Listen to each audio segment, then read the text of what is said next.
Hey, welcome back. It's the Colorblind Architect coming to you again from my commute to work. And so today is October 1st, 2020. And yeah, that presidential debate a couple nights ago. What a cluster of fun that was. Just amazing. It was like three monkeys flinging poo at each other. It was just disgusting. I think the Babylon Bee had one of my favorite headlines to describe what we all thought of it, and they described how the next debate should be the candidates on a rocket ship aimed at the sun, so that, yeah, they can have all the argument they want, but we can all be comforted in knowing that, yeah, eventually they're just going to crash into the sun and burn up. I think part of the reason why it was such a disgusting debate was there was absolutely no civility. There was no civil discourse. And I think regardless of, if you're a Trump supporter or a Biden supporter, or if you're, undecided or maybe a third party voter, that was not a helpful debate at all. I know there were a lot of people, especially on the Trump side, that were claiming that it was a win, and a lot of people on the Biden side claiming that was a win for them. I didn't see it that way. I saw it as a loss for our nation. It really showed just how far we've descended as a country in terms of our civil discourse. And why is civil discourse important? Well, it's the whole entire basis of our governing system, is that we have a revolution every 2 years. But that revolution is a civil revolution, as in we vote a new Congress every 2 years. And every 4 years we vote a new president. Every 6 years we vote a new senator. That churn, that turnover is a type of revolution, but it's a peaceful, orderly revolution dictated by the bounds of the Constitution. And here we are in a situation where you've got extremists, mostly what I've heard on the left, but I'm sure there's also plenty on the right. You have extremists who are now even talking about civil war, insurrection, and all this, and that's no good for any of us. We definitely need to stem the tide of this anger. Civil discourse means you can disagree vehemently with other people, and it's okay. You continue to have a discussion, a debate that is honorable, peaceful, and calm, because you're looking at it not from the emotional side, you're looking at it from a logical side. The logical side is what we need to really tap into right now.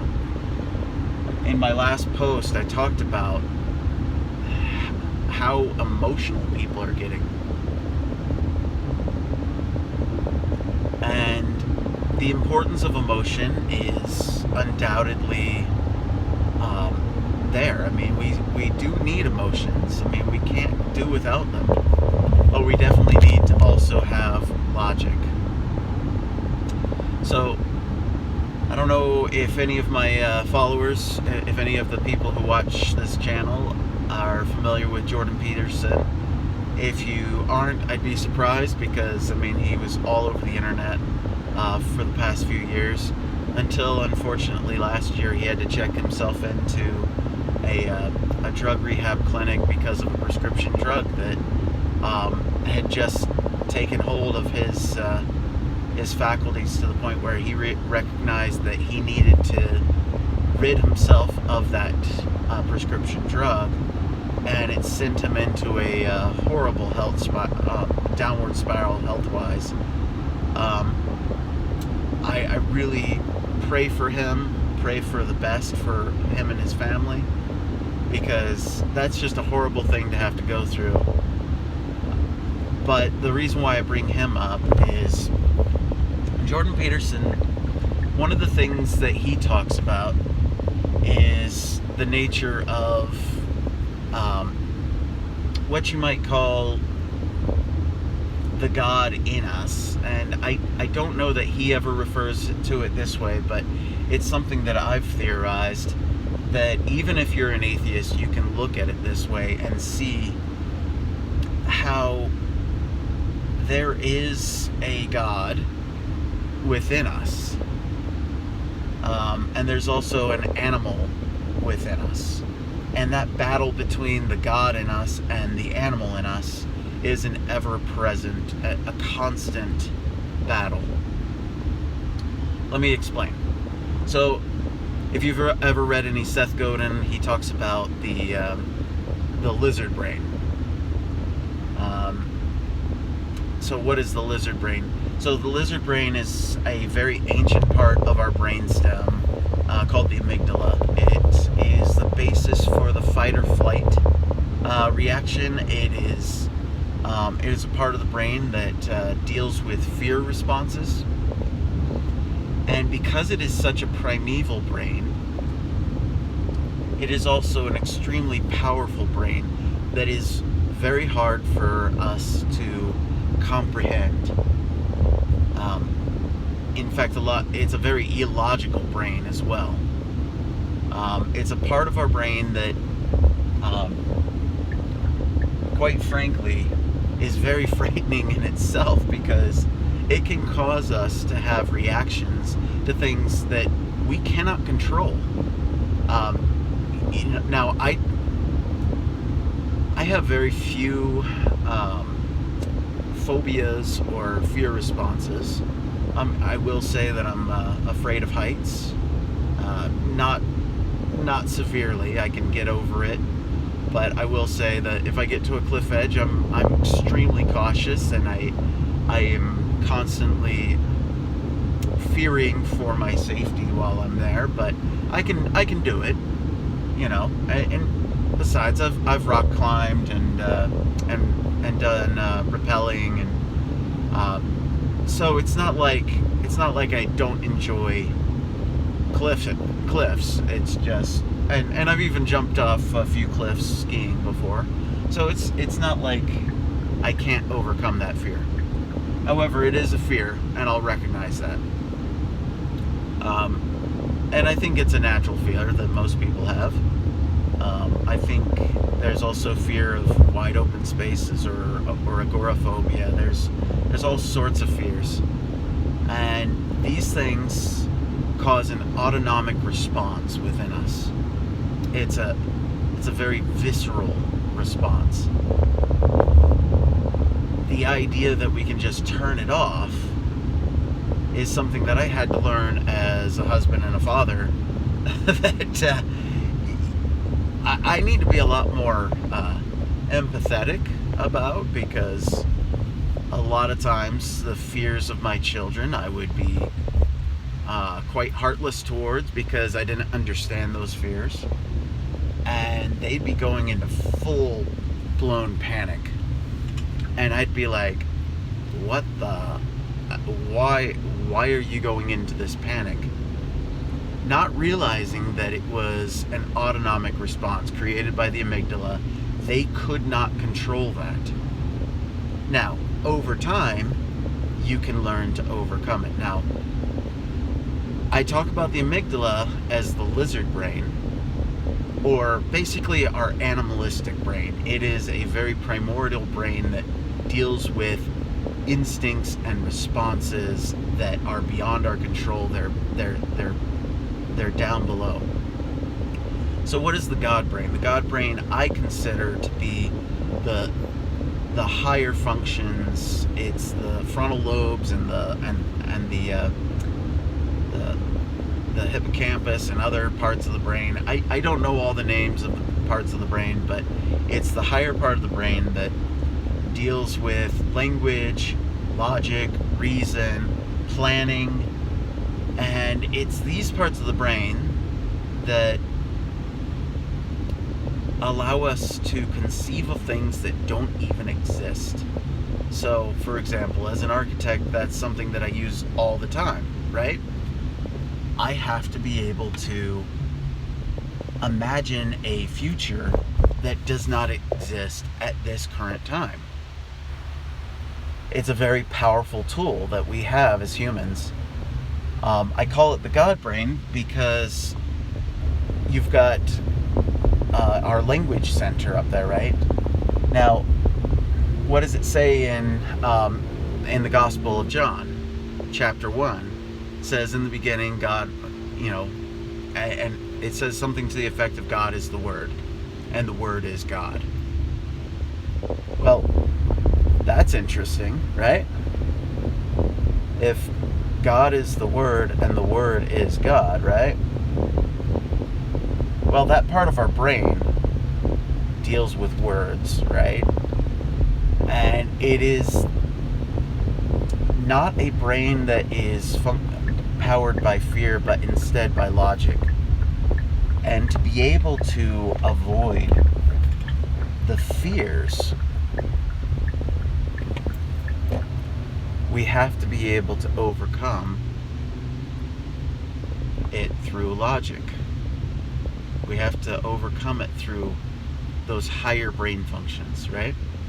We have to be able to convince ourselves of the logic of, okay, for example, and I hope my wife doesn't hate me for sharing this publicly, but she's very afraid of airplanes. She gets very scared when we go on flights. Now, she overcomes it. She's a trooper about it. She'll do it. She hates it, though. Absolutely hates it. Now, I have to be careful because a lot of times my response to her is, well, if you look at it statistically, you're so much more likely to, crash in a car and die than to ever have anything happen on a commercial jet flight here in the States. Yeah, wrong response. She really does not like that. She really hates it when I try to bring logic to an emotion battle. Which, whatever. I still tell her because to me, I feel like, you know what? You gotta put the logic in there and overcome the fear. Like I said, she does it on her own. I really can just back off and let her do her thing. And, over time I learned how to do that. I learned how to just back off and just let her have her space. She figures it out on her own. And ultimately, she still flies. So, why do I talk about this? Well, we've been talking a lot about the emotion, the hyperbolic fighting that's been occurring in our politics. And I think ultimately we all need to back off, stand back, take a deep breath, and allow our God brain, or our logical part of our brain, to take hold, to have a chance to overcome those fear-based responses. So, a lot of politicians, they base a lot of their strategy in fear-mongering. They'll use fear-mongering in order to convince the public that they need to vote for them, because if they don't, then this horrible thing's going to happen. And it's it's pretty despicable. In my opinion, I think we should be much more focused on having logical reasons for voting for people, not fear-based reasons for voting against the opponent. And that's ultimately my point here, is we really need to just calm down and be more logical. So, hopefully this was a helpful topic of discussion. If you liked it, great. Feel free to comment below. This is a pretty new channel, so I don't know if I should go as far as a lot of the popular YouTubers and say hit subscribe or smash the like button. Sure, do that if you want to. I don't care. Either way, I'm ultimately doing this because it gives me a chance to get some of my ideas out of my system and out into the world in a way that doesn't annoy my wife, who's kind of sick and tired of listening to me rant. And so this is a great chance for me to do that. And hopefully other people actually enjoy it. I don't know why you would enjoy it, but maybe you do. And if you do, hit the like button, hit subscribe. And thank you again. I'm the Colorblind Architect. Peace out.